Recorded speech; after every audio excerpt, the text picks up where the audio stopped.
아주 화려하게 병든 어린아이를 진찰하게 됩니다. 그러고 나서 그는 말하기를, 이 아이는 내가 고칠 수 없는 병에 걸렸습니다. 그리고 이 아이는 내가 고칠 수 있는 병이 아닙니다. 내가 고칠 수 없는 병에 걸려 있습니다. 그렇게 얘기를 하니까 어머니가 답답한 마음으로, 아니 무슨 병에 걸렸길래 의사 선생님이 고칠 수 없습니까? 그렇게 묻습니다. 그때 그 의사가 대답하기를, 사랑이 부족해서 생긴 병입니다. 그래서 그 어머니는 다시 물었습니다. 무슨 얘기입니까? 내가 이 어린아이를 얼마나 사랑했는데 그런 말씀하십니까? 그랬더니 그 의사 선생님이 말하기를, 어머니는 아이를 사랑했다고 하지만 이 어린아이는 어머니의 사랑을 받은 흔적이 없습니다. 그렇게 대답을 합니다. 여러분, 이 시대가 무엇이 문제라고 생각하십니까? 정치가 문제일까요? 경제가 문제일까요? 흔히 가정이 문제라고 하지만 가장 큰 문제는 사랑이 없어서 병이 들고 있습니다. 다른 그 무엇으로도 치료할 길이 없는 거예요. 다시 사랑을 찾는 길 외에는 다른 어떤 방법으로도 이 세대를 치료할 수 없습니다. 우리가 요즘 유행가가 다시 유행하기 시작하는데, 유행가 가사의 90%는 그 주제가 사랑입니다. 그러니까 사랑이라는 말을 우리가 너무 많이 듣고 사는 거예요. 그런데 우리가 생각해 보세요. 50년을 해로하고 금혼식을 하는 부부에게 물어봤습니다. 자, 그 인생을 살면서 그 남편에게 혹은 아내에게 사랑한다는 말을 몇 번이나 들어봤냐고. 한마디도 안 들어봤대. 그런데 50년을 알콩달콩 진짜 누가 보더라도 사랑하는 부부로 산 거예요. 요새 사람들은 사랑한다는 말을 너무 해프게 합니다. 바로 여기에 문제가 있는 거예요. 문제는 그 사랑이 변질이 됐다는 거예요. 이질화됐다는 거예요. 우리가 외국 영화에 보면 미국인들은 좋은 음식이 나오면 좋아하고 막 감성을 지릅니다. 뭐 요즘 젊은이들도 막 사진을 찍고 그러죠. 어느 날 F5가 나오니까 I love you on F5. 그들이 영화하는 것을 보면 조금만 좋아하면 그냥 I love you. 그냥 I love you면 다 통하는 거예요. 자, 이렇게 사과도 사랑하고 나무도 사랑하고 심지어 뱀도 사랑한다고 하는데, 정말 사랑하는 애인을 만났을 때는 도대체 뭐라고 말할까? 그랬더니 사랑하는 진짜 사람을 만나면 그들은 I love you 하지 않고 I need you. 나는 당신이 필요합니다. 이렇게 말하는 거예요. 나는 I love you는 없어지고 I need you. 나는 당신이 필요합니다. 이건 대단히 중요한 얘기입니다. 중요한 상징적인 의미를 우리에게 보여주고 있어요. 서로가 사랑을 받겠다는 사람뿐입니다. 서사 사랑을 하더라도 받는다는 전제하에 사랑을 하는 거예요. 여러분, 예수 믿는다는 신분증이 어디 있습니까?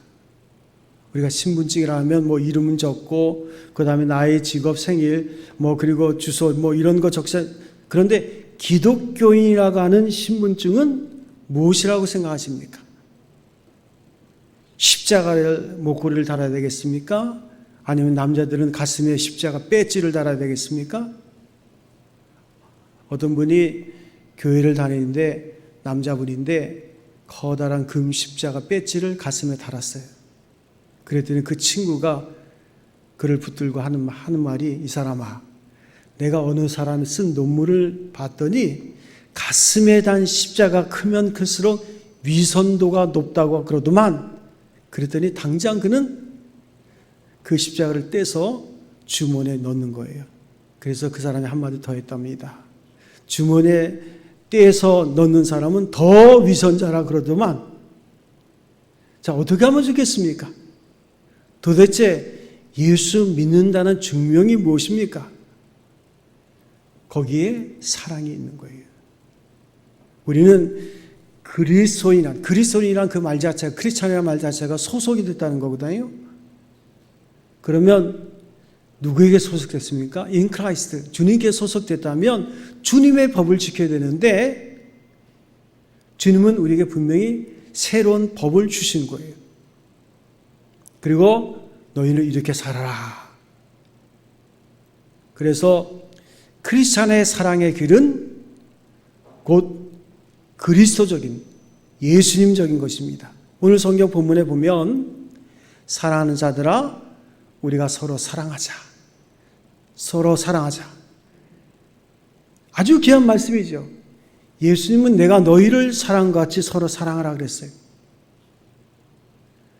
예수님께서 이 말씀을 하실 때에 십자가를 지기 전에 겟세마네 동산에 기도하러 가기 전에 제자들과 함께 저녁을 드시면서 먼저 제자들의 발을 하나씩 다 씻겨주십니다.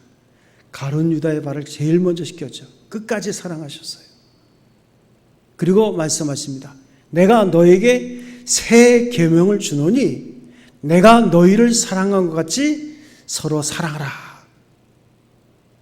여기에 사랑의 의미가 무엇인 것을 결정적으로 설명해 주고 있어요. 그리고 덧붙여서 하신 말씀, 새 계명을 준다 그랬어요. 사랑이란 그처럼 새 것입니다. 예전에 있던 이야기요, 구약 성경에도 사랑이라는 말은 많이 나와요. 그런데 예수님은 새 계명이라는 것을 강조하십니다. 왜냐하면 의미가 새 것이기 때문에 그래요. 그 동기가 새 것이요, 그 방법이 새 것이요, 그 대상이 새 것이요, 그 사랑의 모델이 새 것입니다. 사랑은 새 것입니다. 예수님께서는 새로운 의미로 사랑을 설명해 주신 거예요. 우리가 알고 있는 얄팍한 그런 사랑이 아니라 진정한 사랑이 뭔가를 가르쳐 주신 거예요. 질적으로 새 겁니다. 사랑이라는 그 말을 일생 동안 들었고 오늘까지 부르짖고 있더라도 오늘 우리는 다시 한번 새로운 의미의 사랑이 무엇인가를 생각해 봐야 돼요. 우리가 그 한글에는 사랑이란 말이 한 가지지만 신약 성경이 코인의 헬라어로 쓰여졌거든요. 코일러 헬라는 상용어적인 헬라어로 쓰여졌다는 말인데 그 헬라어에는 사랑이란 단어가 4가지로 나옵니다. 그래서 하나가 필리아, 친구 간의 사랑이다. 도희 말하는 펠로우십입니다. 프렌드십입니다. 그 다음엔 스톨게라는 부모와 자식 간의 핏줄 간의 그 사랑. 그리고 에로스, 이성 간의 조건을 가지고 사랑하는 이성 간의 사랑. 그리고 그 다음에 아가페, 이 아가페의 사랑이 예수님이 말씀하신 사랑입니다. 한마디로 간단하게 말해서 예수 그리스도의 사랑, 그것이 바로 아가페의 사랑입니다. 빌립보서 2장에 보면 예수께 사도 바울이 말하기를 그리스도 예수에 대해서 이렇게 말합니다. 너희는 그의 마음을 본받으라. 그는 본래 하나님이시지만 하나님과 동등됨을 취할 것으로 여기지 아니하시고 어디까지? 죽기까지 순종하셨다. 이 말을 다른 말로 표현하면 죽기까지 사랑하셨다 그 말이에요. 그런 사랑을 가지고 주님이 너희는 나같이 사랑하라. 내가 너희를 사랑한 것 같이, 이것이 바로 아가페의 정의입니다. 그러면 예수께서 사랑하신 그 사랑의 뜻이 무엇일까 한번 생각해 보세요.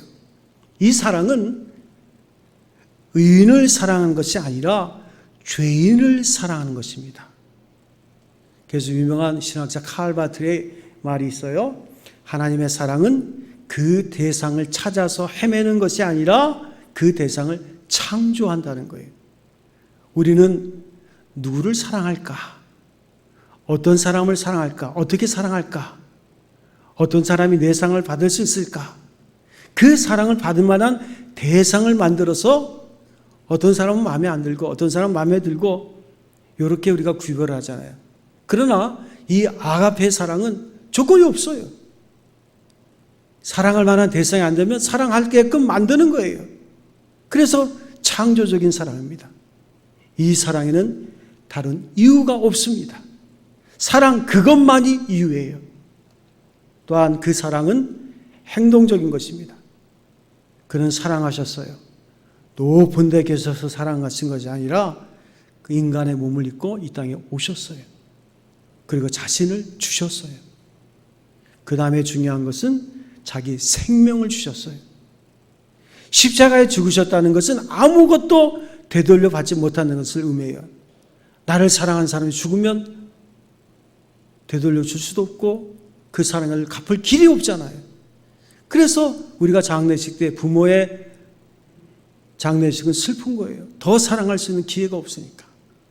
그런데 예수님은 십자가에 죽으셨어요. 아무것도 되돌려받지 않을 것, 그 사랑을 되돌려받지 않는 거예요. 죽음으로 끝냈습니다. 그리고 죽은 자 가운데서 다시 부활하셨어요. 이것이 아가페의 원리입니다. 간혹 우리는 사랑한 사람에게 물질을 줄 수도 있어요. 얼마의 선물도 줄 수 있습니다. 그런데 주는 것 가운데 가장 어려운 것이 무엇입니까? 시간을 주는 거예요. 시간은 내 생명의 일부를 떼어주는 거예요. 사랑하면 그 사람과 함께 있어서 얼마나 많은 시간을 보내도 손해라고 생각하지 않잖아요. 이 시간을 주는 것이 참 어려운 건데, 그러나 역시 생명을 주는 것은 더욱 어려운 것입니다. 그래서 성경은 친구를 위하여 목숨을 버리면 이에서 더 큰 사랑이 없느니라 예수께서 말씀하셨어요. 자, 예수께서 그 말씀하신 것, 우리가 이것을 한번 생각해 보여요. 어느 어머니가 딸이 셋이 있습니다.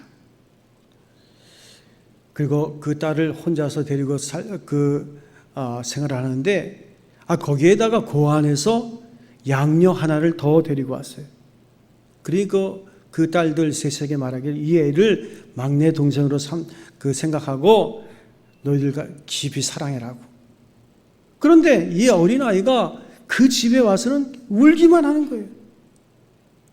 언니들이 이 고안에서 데려온 아이를 위해서 인형도 갖다 주고 먹을 것도 갖다 주고 옷도 갖다 입히고 별별 방법을 다 썼지만 이 어린아이는 계속 우는 거예요. 사흘이나 우는 거예요. 그래서 견디다 못해서 제일 큰 언니 되는 아이가 너무 답답해서 너 왜 우니? 하면서 같이 붙들고 울었어요. 한참 울다가 둘이 쓰러져 잤는데 그 다음부터는 안 울더랍니다. 문제는 나와 함께 울어줄 사람을 찾는 거예요. 이것이 사랑입니다. 사랑은 감상이 아니에요. 추상적 이론도 아닙니다. 사랑 그대로가 행동입니다. 이 사랑의 더 중요한 의미는 여기 있습니다. 의롭다 함입니다. 죄인을 친구로 그리고 의인으로 사랑한다는 말이에요. 여러분, 예수님께서 비유로 말씀하실 때 탕자의 비유가 있습니다. 탕자가 완전히 거지가 됐어요. 재산 절반을 갖다 말아먹지 않았습니까? 그런데 그 탕자가 집으로 돌아올 때 아버지는 탕자로 맞이하는 게 아니에요. 그 거지 같은 옷을 벗겨주고 새 옷을 입히고 그 손에 손가락 그 반지를 끼워줘요. 이건 또 한편으로는 내 아들이라는 표시도 되고 내 재산을 유산을 다시 물려받을 그런 표시도 증거도 되는 거예요. 그러니까 천하의 허랑방탕한 탄저로 영접한 것이 아니라 아들로 영접했다는 거예요. 내 잃어버린 아들이라. 죽었다가 살아온 아들로. 이게 하나님의 사랑입니다.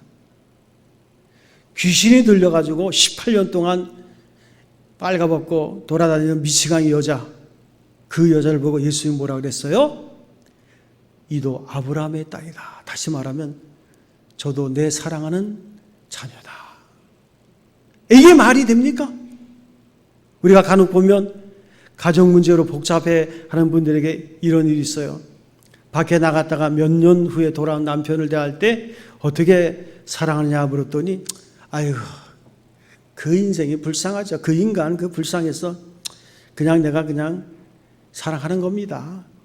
근데 실은 그건 사랑은 아니거든요. 또 어떤 분은 성경에 보면 왼수도 사랑하라고 했잖아요. 왼수. 그래서 내가 사랑합니다. 이건 사랑이라 할 수 없어요. 죄인을 사랑하려면 내가 죄인이 돼야 되고 나가서 의인으로 그를 맞아야 되는 거예요. 죽었다가 산 사람으로 완전한 의인으로 그리고 하나님의 자녀로 하나님의 아들로 하나님의 백성으로 만든 그것이 진정한 사랑입니다. 세상에 해프게 그냥 쓰는 사랑 그런 노래 하지 마세요. 여러분 달라야 돼요. 이 죄인을 의롭다 하기 위해서 그 대가를 내가 지불하는 거예요. 그래서 사랑에는 희생이 따릅니다. 희생이 없이 사랑한다는 말 쉽게 하지 마세요. 하나님과의 관계를 개선하고 하나님의 자녀로 살아가는 것만이 진정한 사랑인 것을 알아야 돼요. 예수님은 병도 고쳐주시고 먹을 것도 주시고 그리고 가장 중요한 것은 죄인을 영접해 주셨다는 데 있습니다. 막달라 마리아를 보세요. 그가 예수님을 끝까지 사랑한 것도 가구가 복잡한 여자 아닙니까? 그런데 예수님은 그 여인을 추한 여자로 사랑한 것이 아니라 하나님의 딸로 사랑해 주신 거예요. 그래서 그는 평생 주님을 섬깁니다. 여기에 문제가 있는 거예요. 의롭다 하시는 사랑, 그것이 귀중한 거예요. 어느 고아원에서 구호물자 온 것을 가져다가 아이들을 입히려고 구호물자 그 상자를 뜯었어요. 그랬더니 그 상자 안에는 입을 만한 옷이 거의 없더랍니다. 이게 사랑입니까? 고아원에 있는 자녀를 고아로 불쌍히 여기려면 그건 사랑이 아니에요.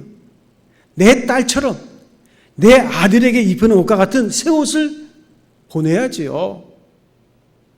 주려거든 그걸 줘야 되지 않겠습니까? 그런 허름한 옷 그냥 버리기는 아깝고 그런 옷 얼어 죽어도 새로운 옷을 줘야 되는 거예요. 굶어 죽어도 그 편은 안 거예요. 이걸 잊지 말아야 돼요. 사랑은 감상이 아닙니다.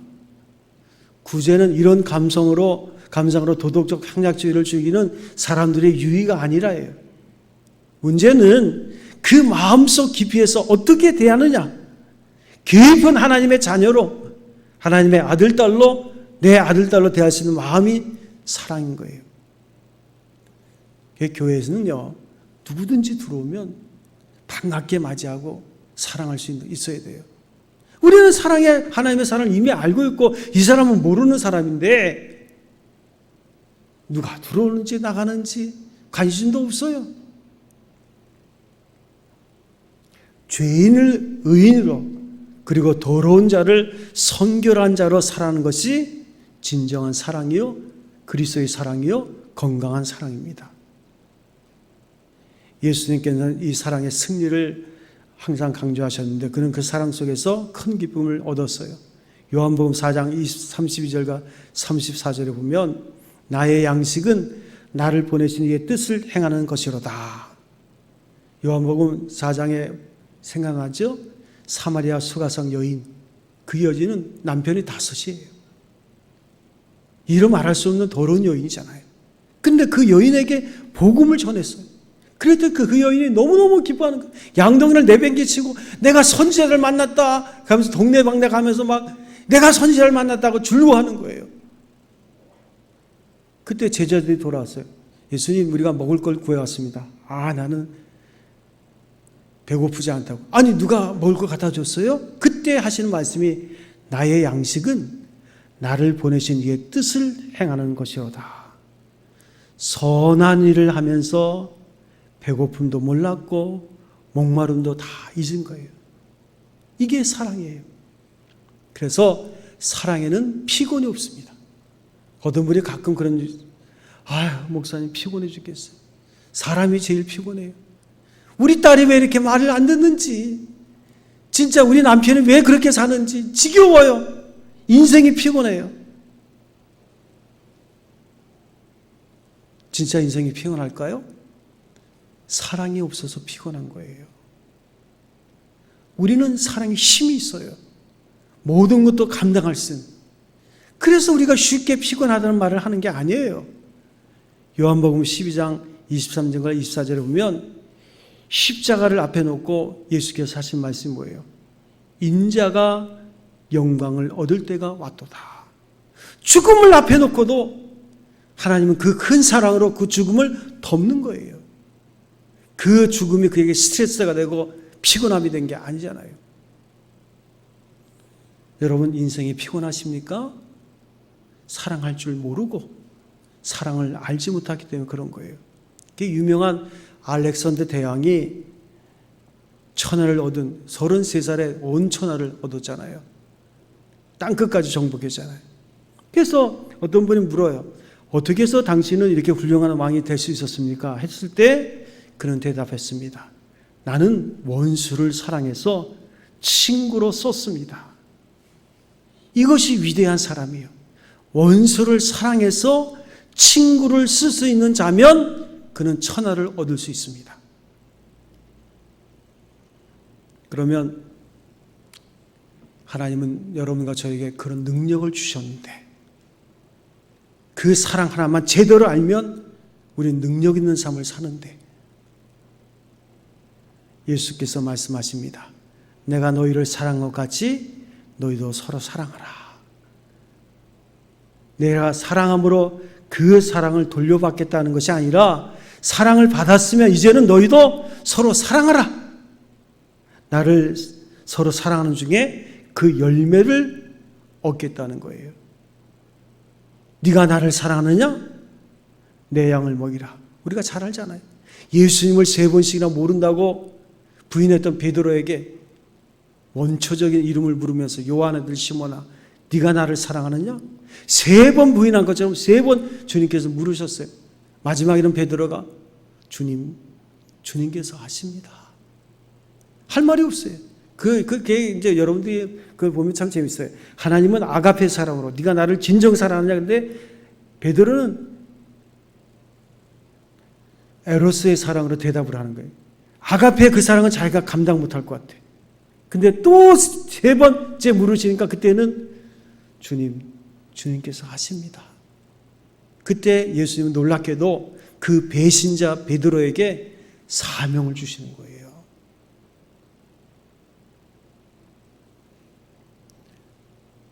오늘 주님께서 사랑의 3계명을 말씀하실 때 내가 너희의 발을 씻겼으니 너희도 서로 발을 씻기는 것이 마땅치 않으냐. 이것이 사랑의 원리입니다. 그러니까 우리가 먼저 그리스도께로부터 사랑을 받았다는 것 확신과 감격이 있어야 돼요. 왜 그럴까요? 그리스도로부터 사랑을 받아봐야지만 사랑이 뭔 줄 알고 사랑할 줄 알고 사랑을 받을 줄 알아요. 저는 전도사 쓸 때부터 심리학에 대해서 관심이 많아가지고 미국에서 공부할 때도 그 상담학 아주 유명한 상담학 교사한테도 아주 특별하게 그런 걸 받았는데 그 사람의 인격은요 그 사람이 자라온 배경과 무관하지 않습니다. 어떤 부모를 만나느냐, 어떤 배우자를 만나느냐, 어떤 스승을 만나느냐 그 사람의 인생이에요. 근데 사랑할 줄 몰라. 사랑받을 줄도 몰라. 왜요? 그 생애 속에서 진정한 사랑하는 사람의 롤모델이 없는 거예요. 그러면 우리의 진정한 사랑의 롤모델은 누가? 예수님이에요.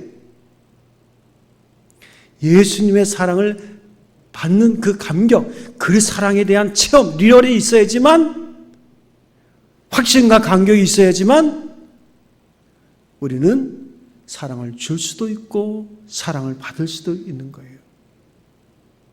그래서 사도 바울은 고린도후서 5장에서 이렇게 말합니다. 그리스도의 사랑이 나를 강건하도다. 무슨 말이에요? 사도 바울은요 예수 믿는 사람을 죽였어요. 방해꾼, 해방꾼이에요. 그런데 예수님이 그를 붙잡아가지고 예수 믿지 않는 사람에게 복음을 전하는 전도자를 세우는 거예요. 사도 바울이 사역을 하면 할수록 이건 말도 안 돼. 살인자를 하나님께서 택하셔서 자기의 종으로 삼으시니까, 그러니까 그 사도 바울은 주님을 생각할 때마다 우는 거야. 그래서 그의 말이 뭐예요? 예수 그리스도의 사랑이 나를 강건하신도다. 여러분들이 하나님의 사랑에 붙잡힌 바 되면 그 인생이 아름다운 인생이 되는 거예요. 하나님이 나를 얼마나 사랑하시는가. 내가 정말 사랑하고 있는가를 한번 시험해 보겠습니다. 첫 번째, 사랑은 쉼이에요. 만일 인생이 피곤하다면 사랑하지 않는 증거입니다. 사랑은 주는 거거든요. 못 받는 원망이 있다면 사랑하지 않는 거예요. 사랑은 전체입니다. 아쉬움을 가졌다면 그것도 사랑한 것이 아닙니다. 사랑은 존경입니다. 상대방의 약점이 눈에 보이면 사랑한 것이 아니에요. 그래서 잠재적인 가능성과 그 무한한 미래를 바라면서 항상 존경하는 것만이 사랑이에요. 그래서 어머니가, 제가 이렇게 세상에서 음악으로 돈을 엄청 버는 한 형제가 있더라고요. 근데 그 형제를 보니까 목사님 아들이야. 근데 청소년 때 무지무지하게 속을 썩였어. 그냥 온몸에 문신이야. 얼굴도 깡패처럼 생기고. 그런데 어머니를 따라서 새벽 기도를 최근에 다니더라고. 그 아들을 볼 때 어머니가 가능성이 없어. 맨날 마약 비슷한 거 하고 돌아다니고. 그런데 어머니는 어떻게 해요? 그 아이의 무한한 미래를 바라보는 거예요. 하나님의 사랑이 들어가면 그도 달라질 거다. 우리가 역사적으로 보면 성 모니카의 기도가 있잖아요. 어거스틴, 그는 천재입니다. 그런데 진짜 괴물이에요. 그냥 어릴 때부터 그 어린 아이를 막 사랑하고 아주 별별 성적인 것부터 시작해서 아주 뭔가 못된 짓을 다 했는데, 그 어머니가 항상 그 교회에서 가장 늦게까지 기도합니다. 그리고 그 어머니는 죽었어요. 그 어머니가 돌아가신 뒤에 어거스틴은 어느 날 정원을 걸다가 하늘에서 이상한 음성이 들려요. 방에 들어가서 책을 펼쳐보라고. 그래서 그가 누군가 이끌려서 방에 들어가서 성경책 로마서 13절 볼 때 거기서 그는 깨달음 옵니다. 어둠의 권세를 벗어버리고 빛의 갑옷을 입으라고. 그리고 기독교의 전무후무한 전설적인 신학자가 되잖아요. 이게 사랑이거든요. 그러면 내가 정말 사랑하고 있나? 오늘 우리의 사랑이 변질되지 않았나? 병들지 않았나? 이제 우리가 가지고 있는 잘못된 사랑이 있다면 그걸 치료해야 됩니다. 나에게 피곤이 있고 실망이 있고 낙심이 있는 이유가 있다면 오직 그것은 하나, 사랑이 없기 때문에, 또는 사랑이 변질됐기 때문입니다. 여러분, 처음 내가 그리스도를 만났을 때를 기억하십니까? 저도 처음 주님이 나를 만났을 때를 기억해요. 물론 철없이 주일학교도 다니고 청소년부도 다녔지만, 제가 청년이 돼가지고 재수할 때 진짜 하나님을 만나서 교회를 다니니까 그때 아버지의 핍박이 있더라고요. 우리 아버지는 키도 180에다가 몸무게 120kg 장사입니다. 예배 드릴 때 뒤에 딱 서가지고 끝나면 집에 가서 너 교회 다닐 거냐 집 나갈 거냐 둘 중에 하나 택해라.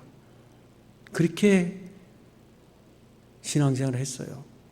그리고 군대 갔다 와서 신학할 때도 제 돈으로 신학 공부하고, 나중에 대학원 갈 때는 아버지가 인정해서 돈을 좀 보태주기는 했지만,